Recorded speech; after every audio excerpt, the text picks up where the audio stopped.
சங்கீதம் 6ஆம் அதிகாரம். நெகினோத் என்னும் வாத்தியத்தில் செமினித் என்னும் ராகத்தால் வாசிக்க ராகத்தலைவனுக்கு ஒப்புவிக்கப்பட்ட தாவீதின் சங்கீதம்.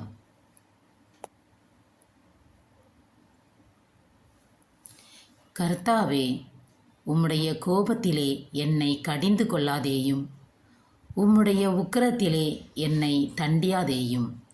என்மேல் இரக்கமாயிரும் கர்த்தாவே. நான் பலனற்று போனேன், என்னை குணமாக்கும் கர்த்தாவே. என் எலும்புகள் நடுங்குகிறது, என் ஆத்துமா மிகவும் வியாகுலப்படுகிறது. கர்த்தாவே, எதுவரைக்கும் இறங்காதிருப்பீர்? திரும்பும் கர்த்தாவே, என் ஆத்துமாவை விடுவியும். உம்முடைய கிருபையின் நிமித்தம் என்னை இரட்சியும்.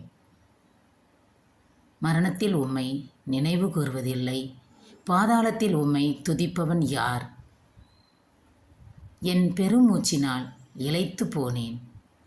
முழுவதும் என் கண்ணீரால் என் படுக்கையை மிகவும் ஈரமாக்கி என் கட்டிலை நனைக்கிறேன்.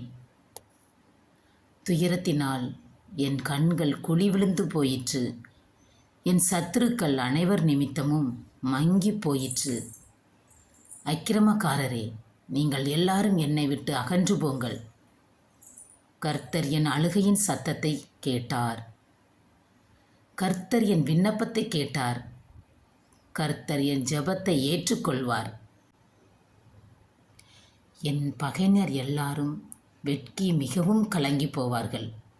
அவர்கள் பின்னாக திரும்பி சடுதியிலே வெட்கப்படுவார்கள். இந்த 10 வசனங்களையும் தினமும் வாசிப்போம். தேவ ஆசீர்வாதத்தை பெற்றுக்கொள்வோம். இயேசுவுக்கே புகழ், இயேசுவுக்கே நன்றி.